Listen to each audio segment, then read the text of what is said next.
Segunda carta de Paulo aos Coríntios, capítulo 6. Quem foi encontrando vai ficando de pé. Aí eu sei quando se fala do contrário.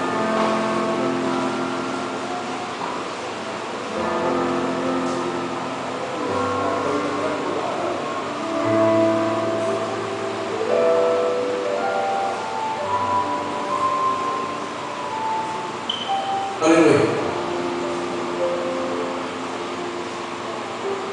Segunda carta de Paulo aos Coríntios, capítulo 6, começando no versículo 14, o texto diz assim: não vos ponhais em julgo desigual com os incrédulos, porquanto que sociedade pode haver entre a justiça e a iniquidade, ou que comunhão da luz com as trevas, que harmonia entre Cristo e o maligno, ou que união do crente com o incrédulo, que ligação há entre o santuário de Deus e os ídolos? Porque nós somos o santuário de Deus vivente, como ele próprio disse: habitarei e andarei entre eles, serei o seu povo, o seu Deus, e eles serão o meu povo. Por isso, retirai-vos do meio deles, separai-vos, diz o Senhor, não toqueis em coisas impuras, e eu vos receberei. Serei vosso Pai, e vós sereis para mim filhos e filhas, diz o Senhor Todo-Poderoso. Vamos orar. Senhor Deus, cada dia fica mais nítido, mais claro para nós que a única forma de compreender a sua palavra, sem ilusão, sem acréscimo, é se o Senhor nos falar. Não há conhecimento humano que seja capaz de transmitir a revelação da sua palavra se o Senhor não quiser falar. Então, Deus, nós estamos nessa noite mais uma vez diante do Senhor, reconhecendo a nossa limitação, a nossa incapacidade de ministrar a sua palavra, de falar a outros, se o Senhor não falar conosco. Por isso oramos em nome de Jesus, que por causa do Senhor mesmo, por causa do seu nome, por causa da sua graça, da sua benignidade, da sua misericórdia, por causa do seu amor, o Senhor fale conosco, nos ensine, ministre ao nosso coração. Lembre-se, Deus, que a palavra é sua, o nome é seu, o Espírito é seu, a sabedoria é sua, nós somos seus, a igreja é sua. Se Deus, nós oramos, fala conosco, usa a minha vida apesar de mim, e glorifica o teu nome, engrandeça nesse lugar, edifique a nossa fé. Nós oramos no nome precioso de Jesus, que vive e reina para sempre. Amém. Podeis entrar, Deus.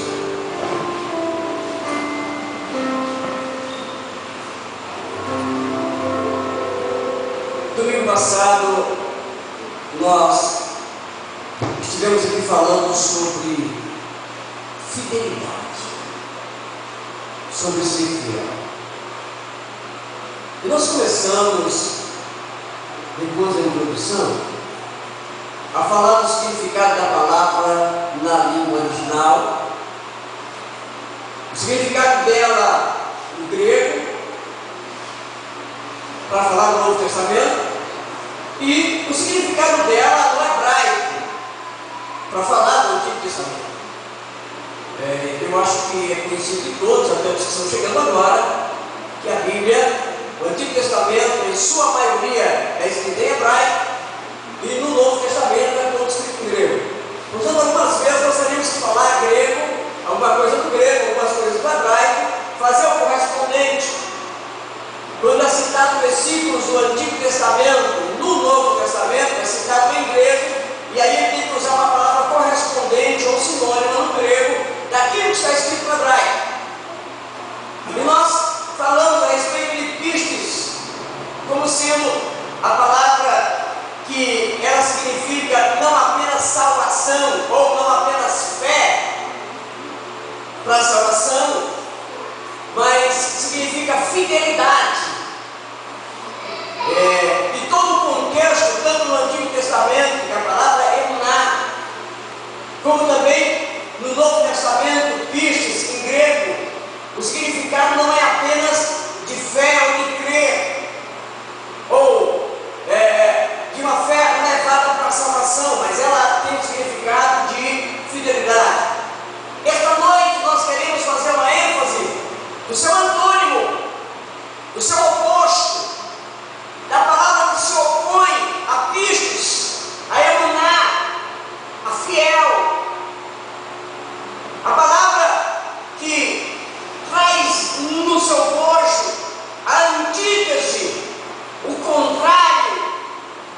E porque essas palavras são colocadas de alguma forma próximas, como nós acabamos de ler no texto, nós temos um texto que faz comparação entre as duas pontas. Por exemplo, o texto que nós lemos diz assim: não vos ponhais em um jugo desigual com os incrédulos, porquanto que sociedade pode haver entre justiça e iniquidade.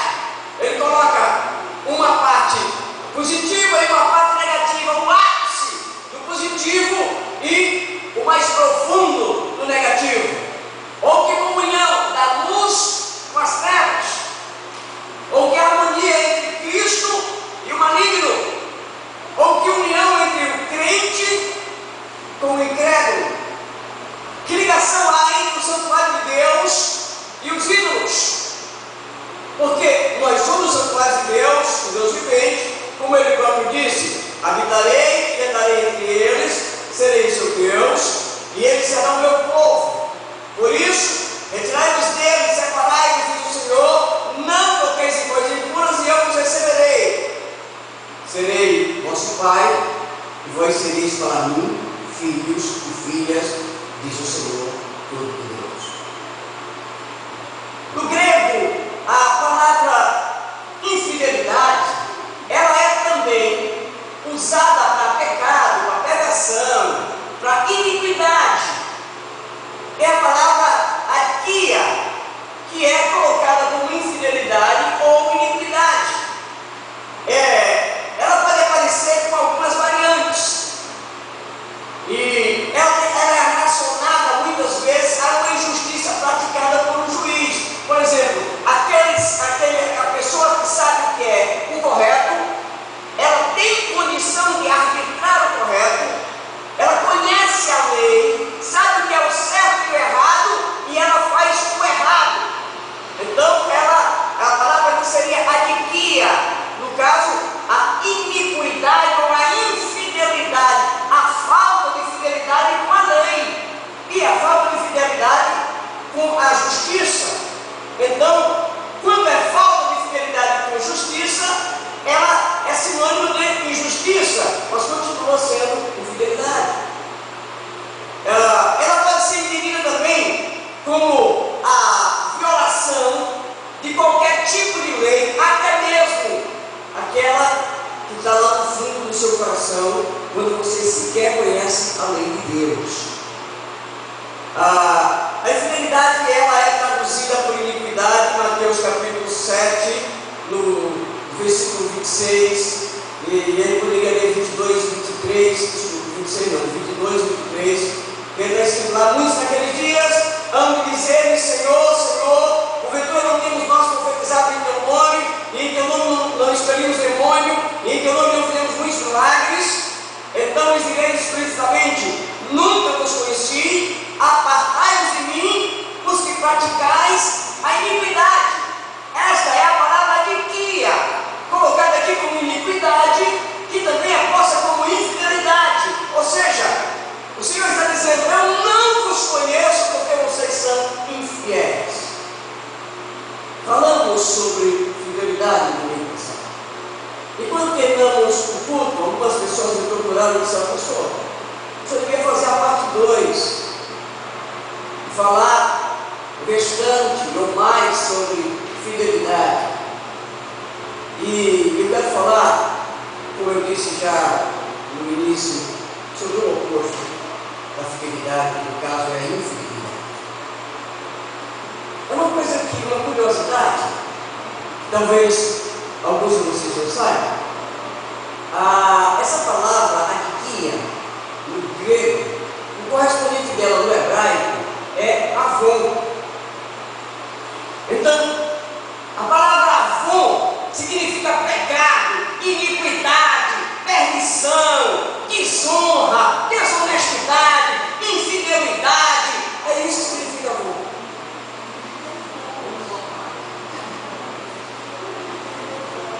Tem gente se mexendo na cadeira. Você vê disso?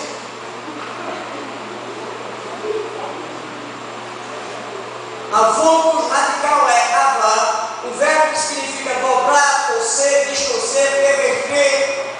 E aí ele é traduzido, por exemplo, em Lamentações 3:9, Ezequiel 21:27, como levar ruína, a queda, por causa da desobediência.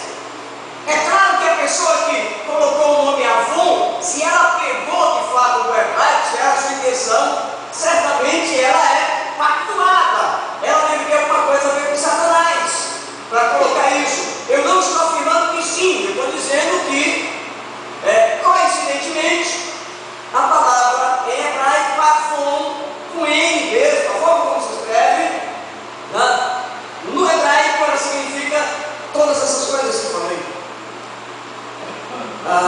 Mas isso é só uma curiosidade. Sabe, avô também pode ser traduzida como maus olhos, mal olhado. Se você puder descarregar tudo que é de mal, é isso que significa a palavra avô.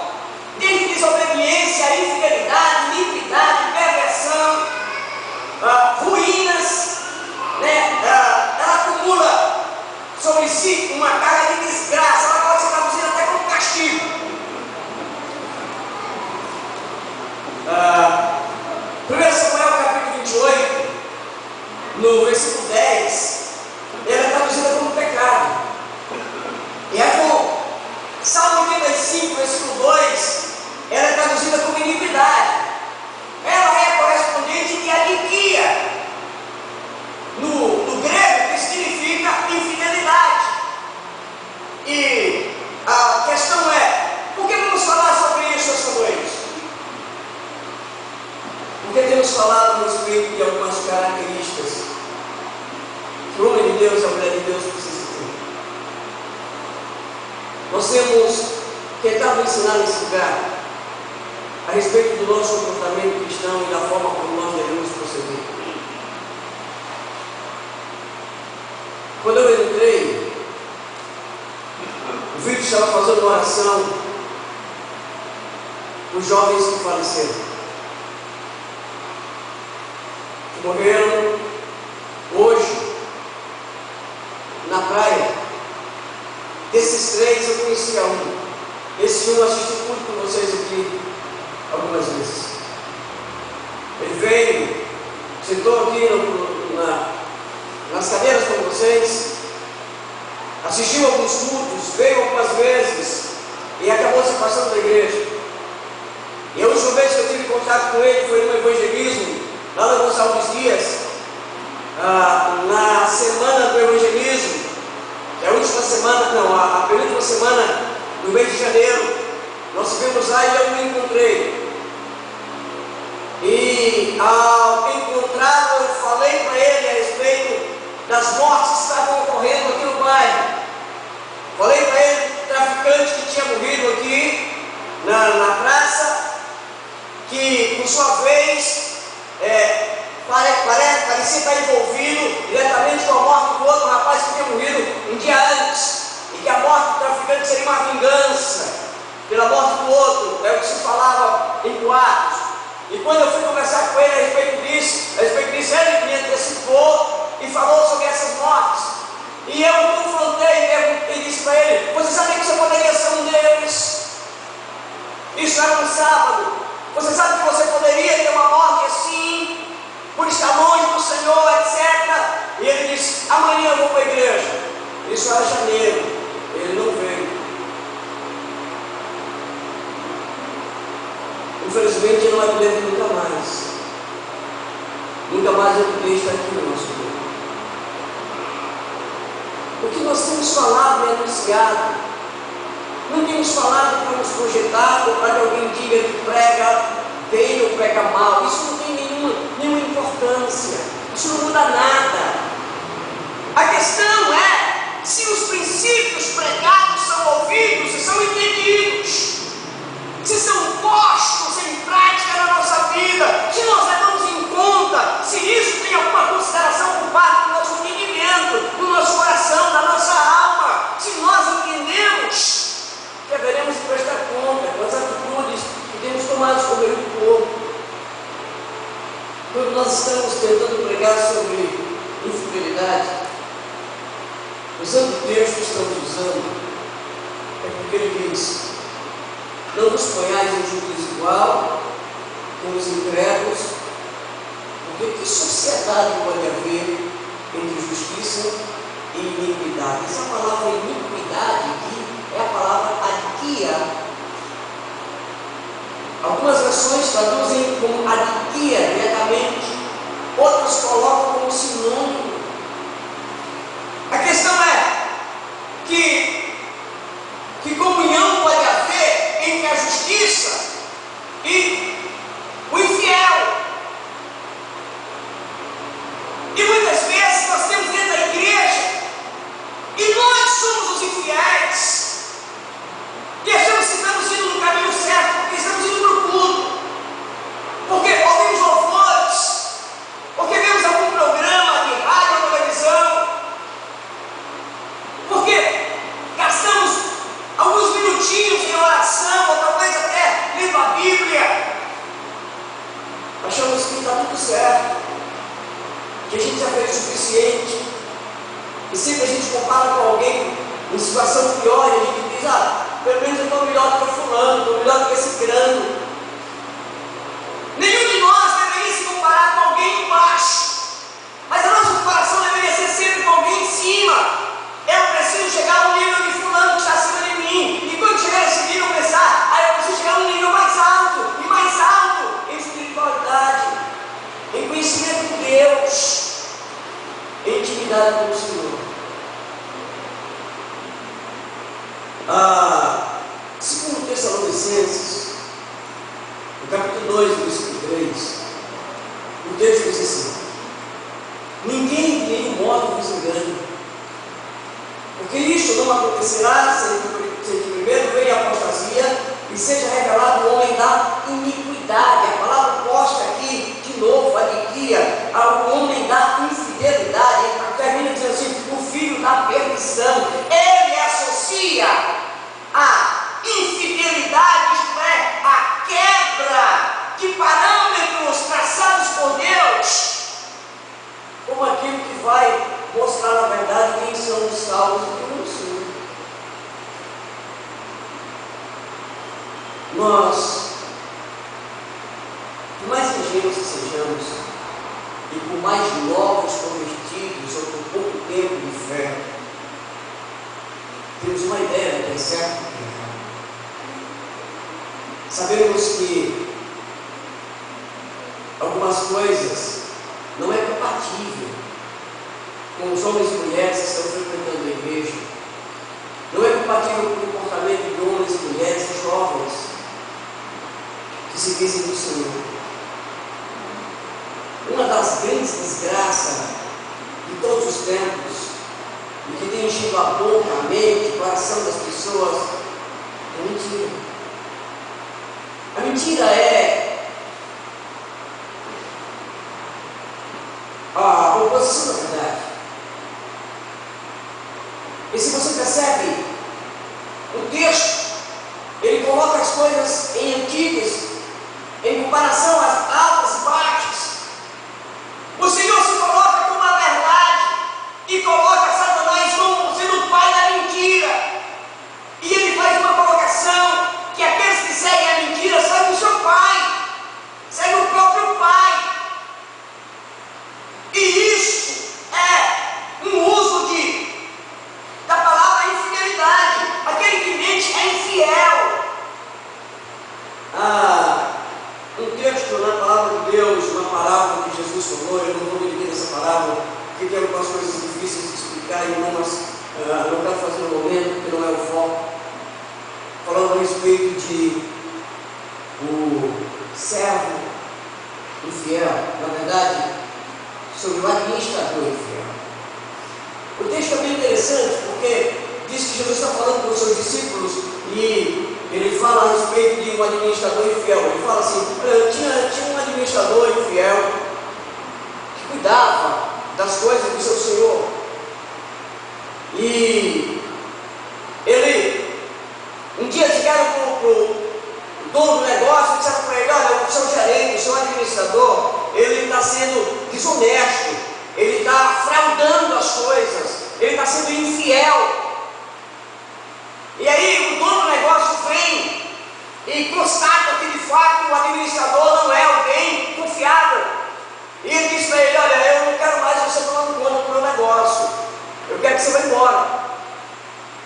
E o administrador fica pensando: o que eu vou fazer na vida? Eu não tenho coragem de pedir esmola, se eu perder esse emprego eu estou frito. Não tenho coragem de pedir esmola, também não tenho coragem de condição de trabalhar duro. Já sei o que eu vou fazer. O administrador pensa. E ele chama então alguns devedores que estão devendo uma quantia muito alta para o patrão.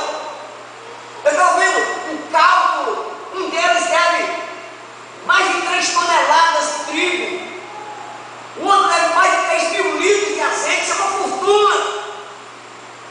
E ele chama um deles e: quanto é que você está devendo? Escreve aqui no caderno com a sua letra, você só está devendo metade disso. Chama o outro: você está devendo quanto? Escreve que você só está devendo 80% disso aqui. E quando o dono do negócio chega, ele diz assim: olha, esse cara foi esperto. Foi esperto porque ele pensou no futuro. Eu li esse texto, eu não sei quantas vezes, não dá para entender a priori, porque parece que Jesus está elogiando a atitude errada do cara, de ter sido desonesto com o dono.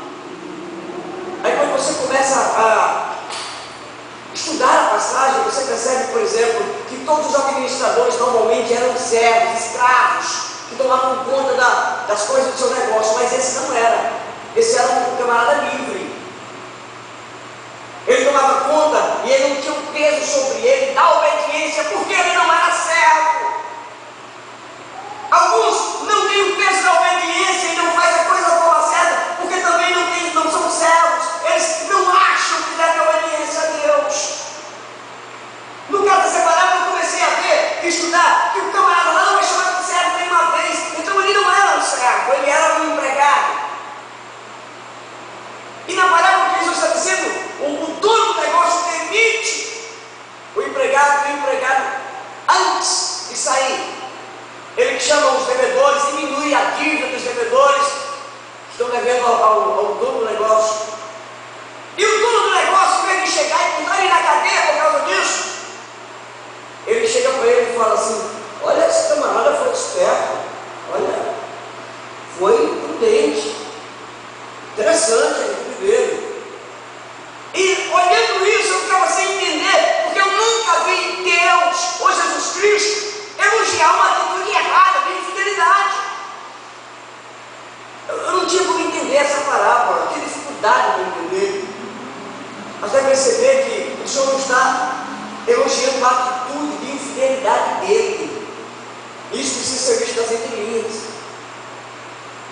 Ele está elogiando a prudência. Mas como alguém é prudente sendo infiel?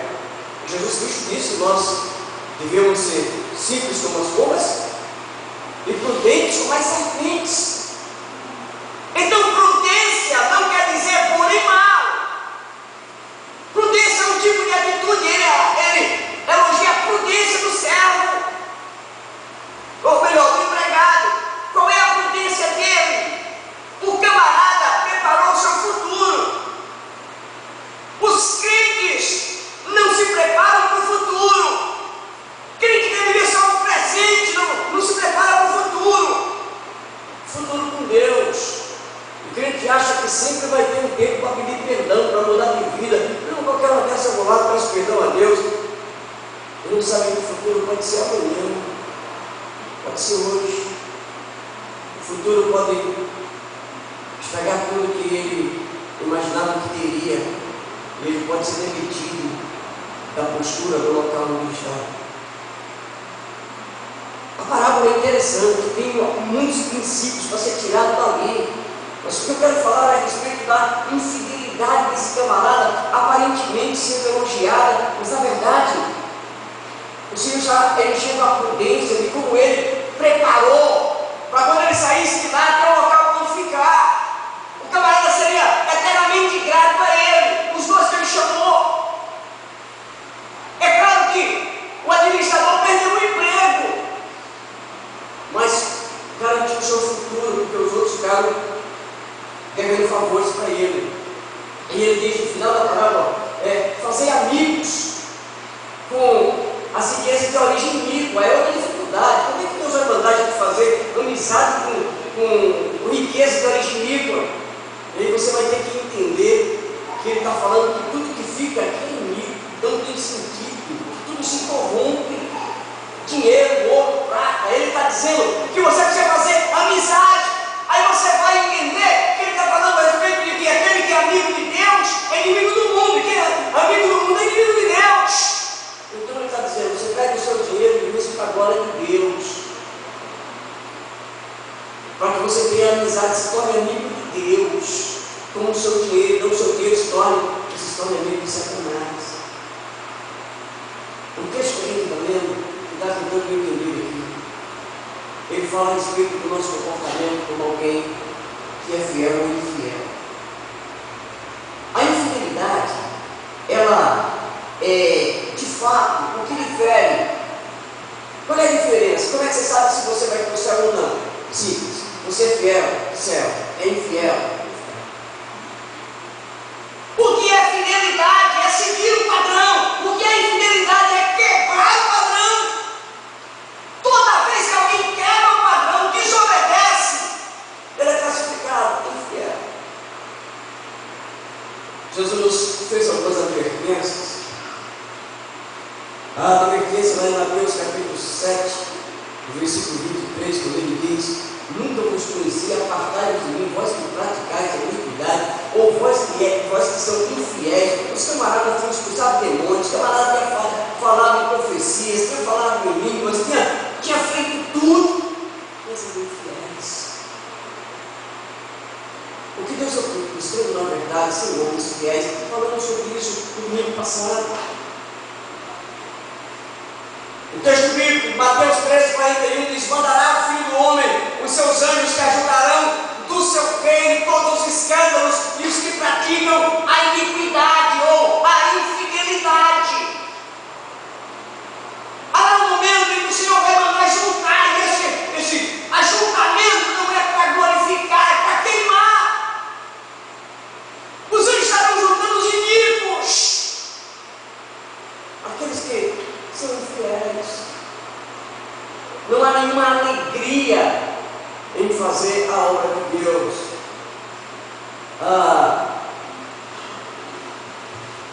Nós tivemos recentemente com o Projeto Jovem conversando sobre perseguição aos cristãos.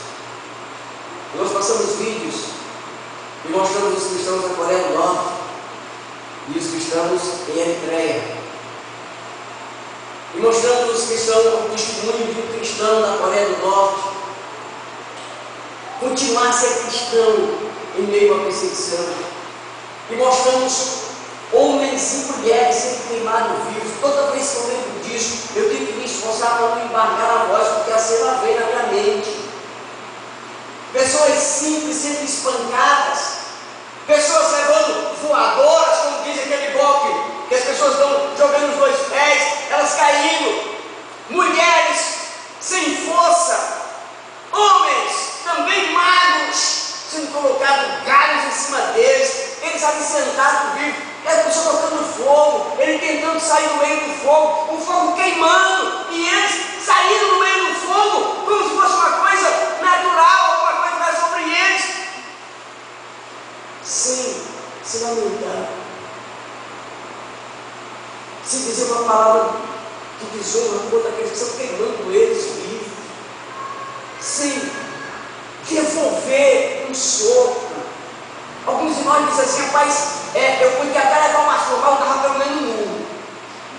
Eu já ouvi isso muitas vezes. Os cristãos sendo queimados, espancados, e eles não fazem nada, eles só tentam sair do fogo. O que é isso? Eles entenderam o conceito de Jesus Cristo, de fidelidade a Deus. Lutar pela vida deles não significa ir contra a vida de alguém, significa defender os princípios do Senhor. E o que eles faziam, eles eram considerados fiéis. Agora olhe para você, compare a sua fidelidade.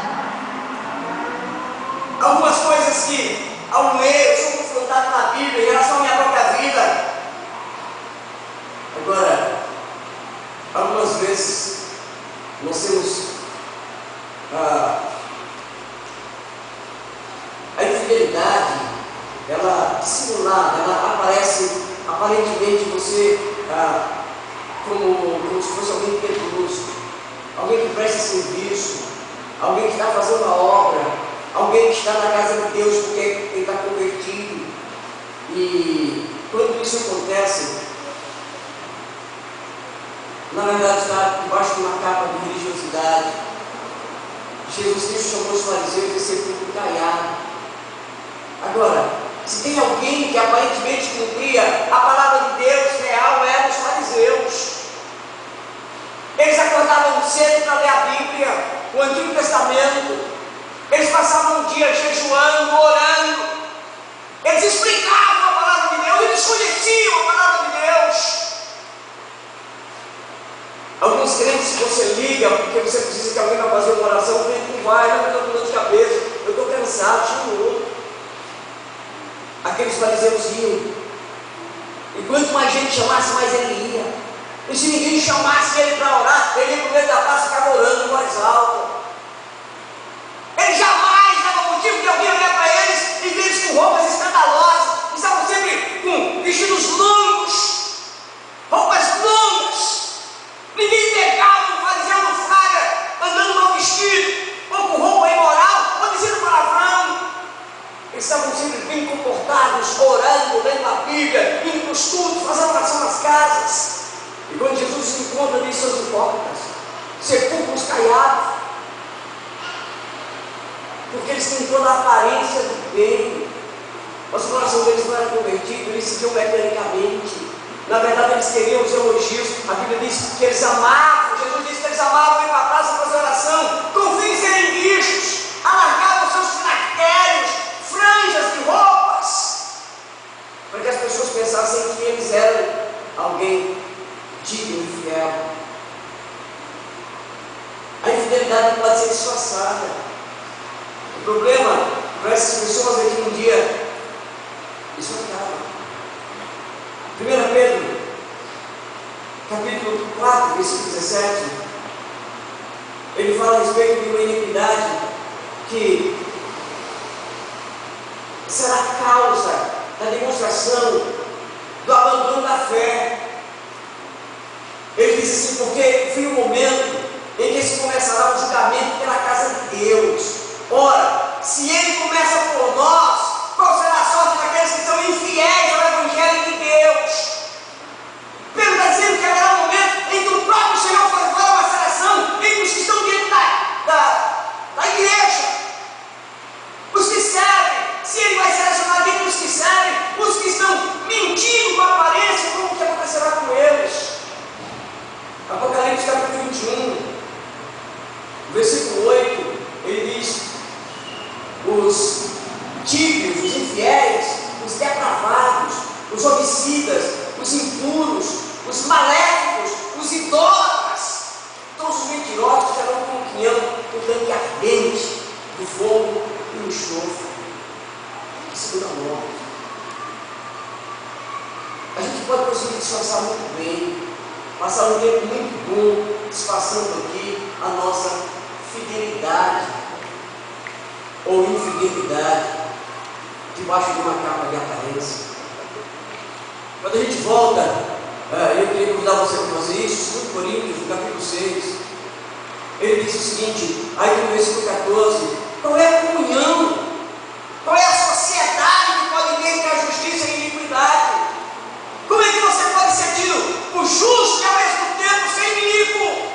Infiel ao mesmo tempo? Como é que você é fiel e infiel? Ele diz, qual é a comunhão da luz com as trevas? É uma coisa impossível de acontecer no mesmo local. Está luz e trevas. Quando a luz chega, as trevas se dissipam, vão embora. Não fica dentro do mesmo recinto trevas e luz. Para as trevas habitarem, elas têm que ter saído. Você não consegue ter no mesmo quarto luz e escuridão. Se você acender a luz, acaba a escuridão. Aí você fala, pastor, pode sim, basta que a luz seja bem pequenininha. Se for bem pouquinha luz, se você tiver bem pouquinha luz, você também tem bem pouquinha trevas. Sabe por quê? Porque você é capaz de ver a luz. Nas trevas total, você não vê nada. Se você vê a luz, por menor que seja, as trevas são poucas. E à medida que a luz vai aumentando, as trevas vão indo embora. Essa é a questão da fidelidade com Deus. À medida que Deus cresce em você, o pecado tem que diminuir. Versículo 15 ele diz que harmonia há entre Cristo e o maligno. Como é que nós podemos ser de Deus e ao mesmo tempo participar de coisas de Satanás? Como é que nós podemos servir ao Senhor e ao mesmo tempo nós estamos obedecendo às ordens do diabo? Nós amamos o que o diabo faz. Nós faltamos a obra de Deus ou qualquer coisa relacionada a Deus por uma coisa do diabo que nos dê prazer de carne mesmo, e não um prazer espiritual. Ele diz que união do crente com o incrédulo. Aqui é bem interessante porque essa união pode ser em 2 sentidos. Ele pode ser no sentido de como é que pode um crente casar com um descrente. Que história é essa do crente casar com um descrente?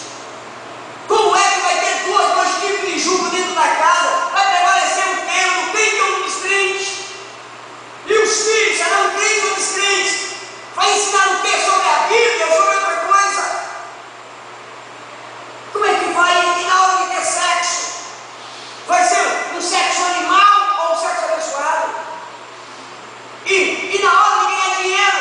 Vai ser na mentira? Ou vai ser no trabalho honesto? E na hora de comer? Vai ser na gula? Ou vai ser uma comida decente? Na hora de se vestir? Vai ser uma roupa imoral? Vai ser uma roupa decente? Por fim, como é que pode o crente e o incrédulo conviverem? E os programas de televisão? E os filmes? E a forma de conversar? Como é que um crente e um incrédulo conseguem viver juntos? Os dois, ou o crente se desvia, ou o que é mais difícil, o incrédulo vir para Jesus. É muito mais difícil quando alguém casa com um incrédulo, trazer um incrédulo para Jesus. Algumas pessoas dizem, homens e mulheres que estão namorando com um incrédulo, vão casar com ele, vão ter que converter ele para Jesus. É muito mais fácil você se desviar. É muito. A estatística mostra que a quantidade de pessoas que tentaram isso e se desviaram é muito maior. É claro, as trevas vão apagar a sua luz. Mas aqui também fala a respeito com a sociedade, um outro tipo de sociedade. Como é que você pode ter uma vida no emprego que você sabe que desonra a Deus? Por exemplo, crente vendendo bebida, crente trabalhando no hotel. Eu não vou nem falar de crente vendendo droga, porque não é possível, eu tenho que dar esse exemplo. Não é possível. Mas sabe, há coisas parecidas. Tinha um determinado fulano ali, que se dizia crente, vendendo coisas roubadas. Aí a desculpa dele, não, aqui é esquema. Esquema. Que sociedade pode ter, gente, do crente com o incrédulo? Os pensamentos são diferentes, os desejos são diferentes, a satisfação é diferente. Então ele diz, versículo 16, que ligação há entre o santuário de Deus e os ídolos? Essa pergunta é intrigante. Veja só, ele coloca os extremos, então ele está colocando Deus como o máximo, mas os ídolos como o mínimo. Então como é que alguém diz assim, pastor, eu sou crente, mas estou frequentando a igreja católica? Porque eu acho que Deus tem um propósito. Eu vou lhe dizer, certamente tem. E você não vai gostar. Não gosta. A não ser que alguém tenha um chamado específico para ir nessa igreja católica. Eu fui ganho dentro da igreja católica. Um diácono da igreja batista foi convidado para um encontro de casais com Cristo. Deixou a igreja batista, passou 2 anos trabalhando no encontro de casais com Cristo. Se firmou, passou a ser um dos líderes. E eu vim jovem do Crato para cá para ser padre. E ele me ganhou dentro da igreja católica. Aí eu saí junto com um grupo e ele saiu também. Na verdade, eu digo, ele foi lá só me buscar. A exceção dessas coisas, a pessoa que está indo lá, porque a namorada é católica, o namorado é católico, eu não sei quem é católico, e ele vai dar em sério. Foi o que Salomão fez no final da vida. Foi isso que Salomão fez. Os dias de Salomão poderiam ter sido terminados com o rei mais sábio, abençoado, rico, de coração reto, mas o final da história de Salomão é triste.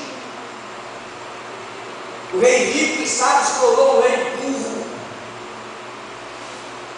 porque a Bíblia diz que ele levantou altares aos ídolos. Até dentro da casa do Senhor ele levantou altares. A Bíblia diz assim, ele levantou altares para Quemos, abominação. Aí ele divide país. E ele vai falando de cada Deus que Salomão serviu e se ajoelhou com as mulheres que ele casou, que vive nesse local. E ele, cada Deus ele chama de abominação. Então, que ligação há daquele que serve a Deus com os ídolos? Essa é a pergunta que Paulo está fazendo aqui em 2 Coríntios. Ele diz ainda, porque nós somos santuário de Deus vivente, como ele próprio disse, habitarei e andarei entre eles, serei o seu Deus e eles serão o meu povo. Versículo 17. É uma ordem. Versículo 17 não é um conselho, não é uma sugestão, não é pense bem, você não gostaria de mudar isso, não é, é uma ordem. Ele diz, por isso, retirai-vos do meio deles, separai-vos, diz o Senhor, não toqueis em coisas impuras, e eu vos recebereis. Ele não está falando aqui para os descrentes, não, ele está falando para quem estava dentro da igreja de Corinto. Ele está dizendo, saia do meio da sociedade má. Mas, como é que eu saio do meio da sociedade má? Eu vou para onde? Ele está falando do meio, na hora dos seus conselhos, das suas alianças, na hora que as pessoas estão fazendo as coisas erradas. Eu como todo brasileiro, eu gosto de futebol. Eu não sou diferente dos outros brasileiros, ou da grande maioria dos brasileiros, eu gosto de futebol. Todo mundo sabe para que time eu torço. Pelo menos eu acho que quase todo mundo sabe. E esse time veio jogar aqui algumas vezes. E das últimas 2 vezes que ele veio, eu fui assistir o jogo. Graças a Deus, eu não tive tudo, mas se fosse, eu tinha perdido o jogo. Não? E o time veio de São Paulo jogar aqui, jogou contra o Horizonte, fui lá no estado do Horizonte assistir.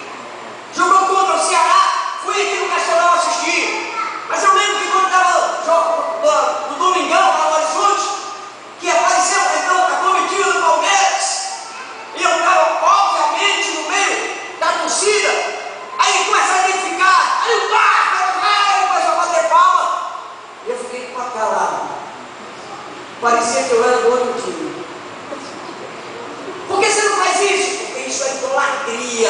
Eu estou sutil, mas eu não idolatro ninguém. Eu não faço isso. Eu não faço, ele me diz, vai, ai meu Deus, o bar.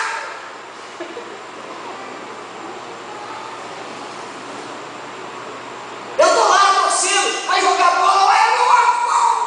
Igual vocês. Pega o gol.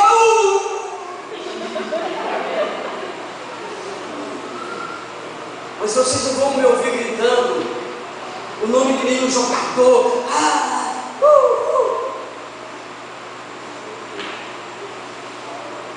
Precisa distinguir entre torcer e idolatrar. Quando você pega um culto para assistir um jogo, isso é idolatria. Quando você faz um trabalho da obra para assistir um jogo ou para jogar, isso é idolatria. Ele está dizendo que o que existe entre aquele que serve a Deus e o idólatra? Qual é a comunhão? É idolatria. Assim como você que falta a obra do Senhor para ir atrás de dinheiro. Muito tempo atrás, a igreja era no outro local, nós tínhamos um irmão que o sonho dele era ser líder. E nós tínhamos a escola bíblica dominical, essa bendita escola bíblica dominical atrapalhou a vida de um bocado de gente que queria fazer as coisas diferentes. E um era esse irmão. Esse irmão vendia fitas de jogos de videogame, os cartuchos daqueles videogame antigos, do Atari, não sei lá o quê. E aí, tinha escola bíblica dominical, ele não podia assistir porque ele ia para a Feira dos Passos vender os cartuchos. Eu disse, meu irmão, fique aqui, meu pastor, preciso vender. Quando acabou a história do videogame, ele começou a vender cartão telefônico, trocar cartão telefônico. Meu irmão, mas a Bíblia não gosta de vender cartão telefônico. Meu irmão, você tem 6 dias na semana. O dia da escola bíblica no domingo de manhã. Eu tenho que vender.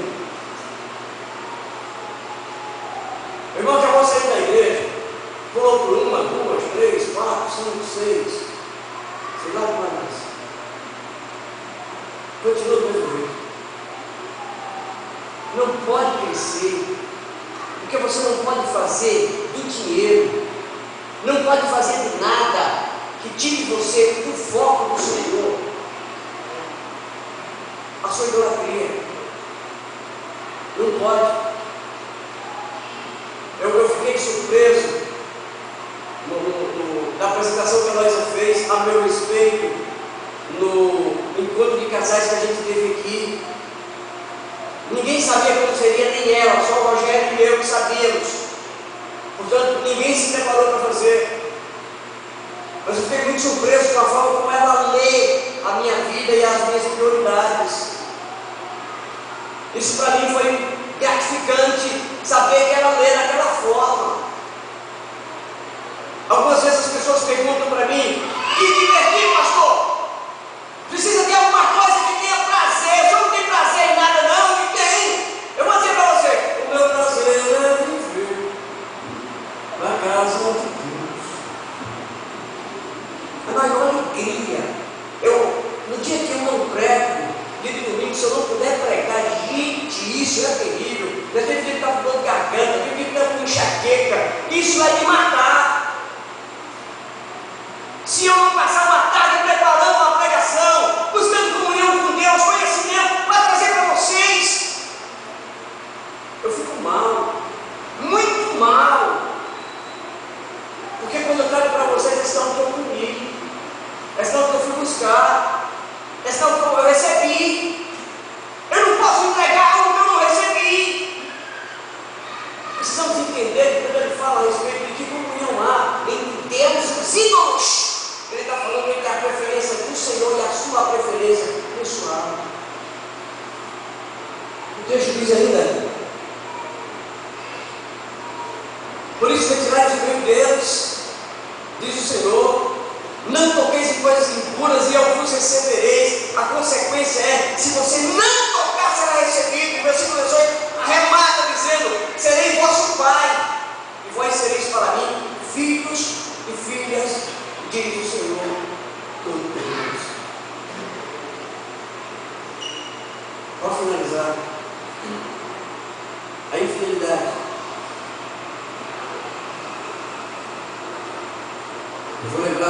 início da outra vez, domingo passado.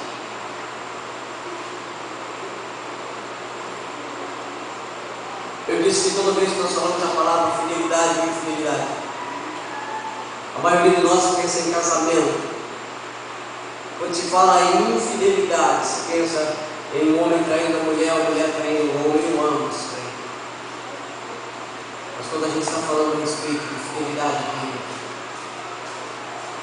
nós estamos falando de alguém também que fez um casamento. Você casou com Deus, você aceitou os termos, você entendeu que agora o propósito seu é outro, que agora a sua vida é outra, o seu caminho é outro, a sua verdade é outra, a sua direção é outra, o seu pensamento precisa ser outro, suas atitudes ser outras, seus olhos precisam olhar de uma forma diferente, seu coração precisa bater de uma forma diferente, sua atração precisa ser diferente. Você precisa entender o que é que ele gosta. Se eu não tenho, se ele está dentro de mim, eu vou gostar também. O que é que ele não gosta, se ele está dentro de mim, eu também não vou gostar.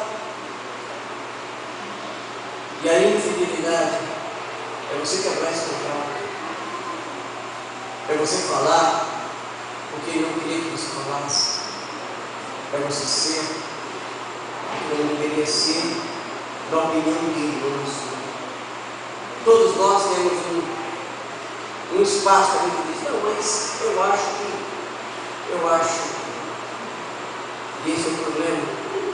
Quando a gente começa a dar opinião em cima da tolerância, ou melhor, quando a nossa opinião é uma tolerância para que a gente permaneça no erro, é uma justificativa, e a gente diz, não, mas eu acho. Qual é o problema? Fulano faz. Eu já disse isso e vou dizer outra vez, vou terminar com isso. Algumas pessoas acham que os fins justificam os meios. É a mesma coisa que os políticos do nosso país fazem. Eles recebem dinheiro de empresas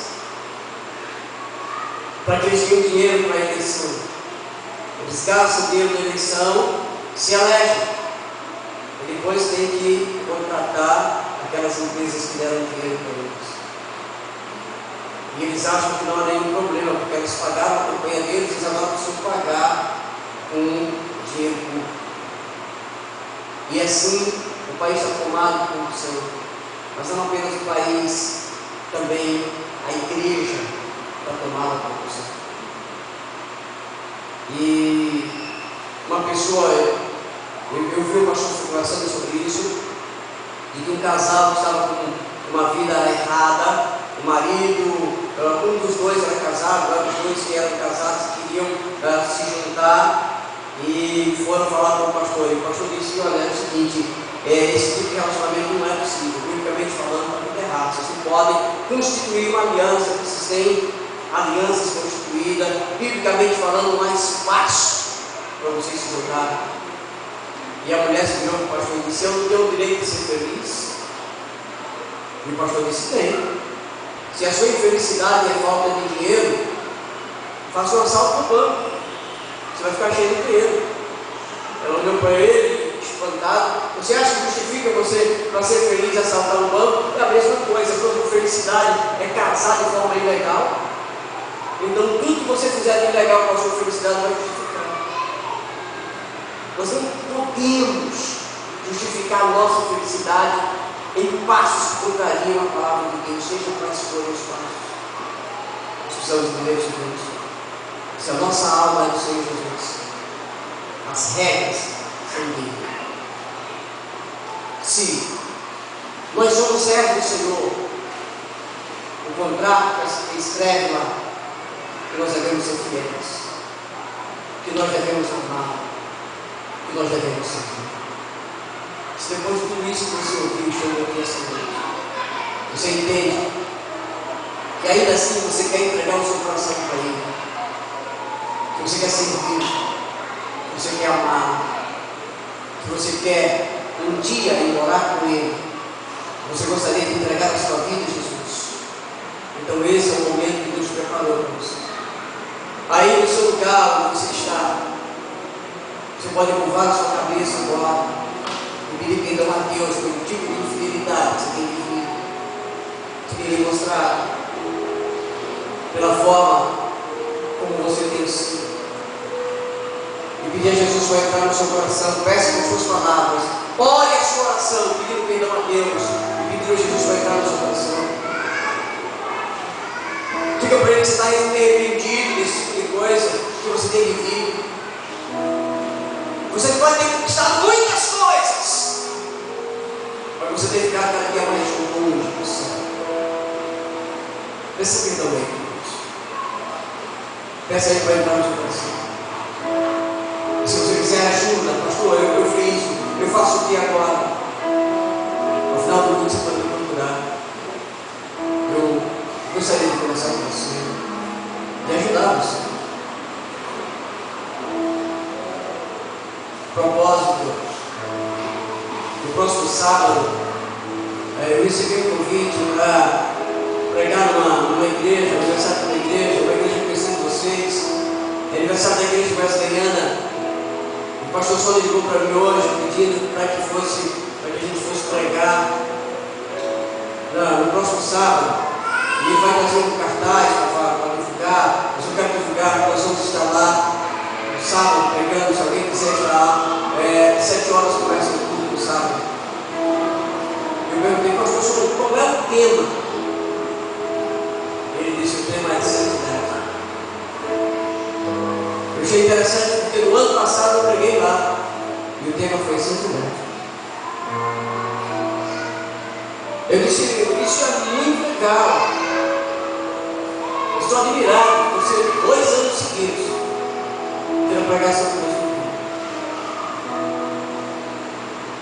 Por um lado eu estou admirado, por outro eu sinto que se há necessidade de pregar é porque todos nós, semeadores do Espírito, Wesleyana em todas as igrejas, precisamos ser lembrados do nosso compromisso com a santidade do Senhor. Precisamos ser estimulados a ser santos. Precisamos ser levados a abrir mão das coisas que a gente acha que nos faz felizes, mas nos fará ficar longe do Senhor. Está de pé. Vamos orar.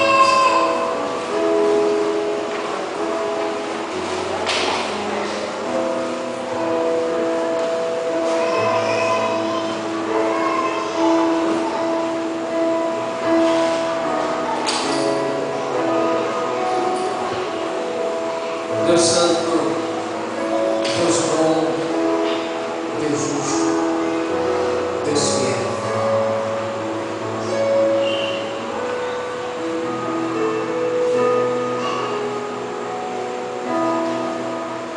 Não há nenhuma mágica, não há nenhum truque, não há nenhuma máquina que seja capaz de transformar o homem pecador, iníquo, infiel, em um homem santo, fiel, obediente. Precisamos que o Senhor faça isso. Precisamos que o Senhor, por causa do Senhor mesmo, dê misericórdia do nosso pobre coração. O coração dessa igreja e das pessoas que nesse momento estão vivendo ou vão ver pela internet ou por outro tipo de vídeo, que elas possam entender, é só Deus.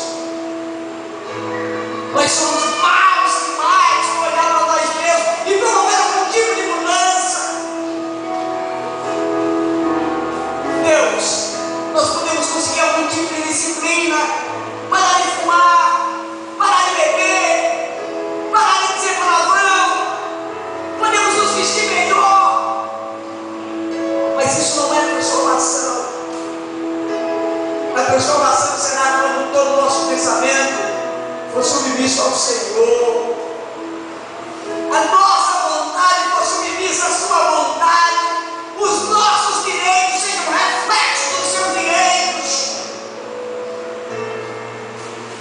Quando nós pudermos dizer o que o salmista diz, assim como a costa suspira por água, assim minha alma tem sede de Deus. Faz isso em mim, faz isso em cada irmão que está aqui, faz isso em cada pessoa que está vendo pela internet. Transforma a nossa coração. Nós clamamos por misericórdia do Senhor.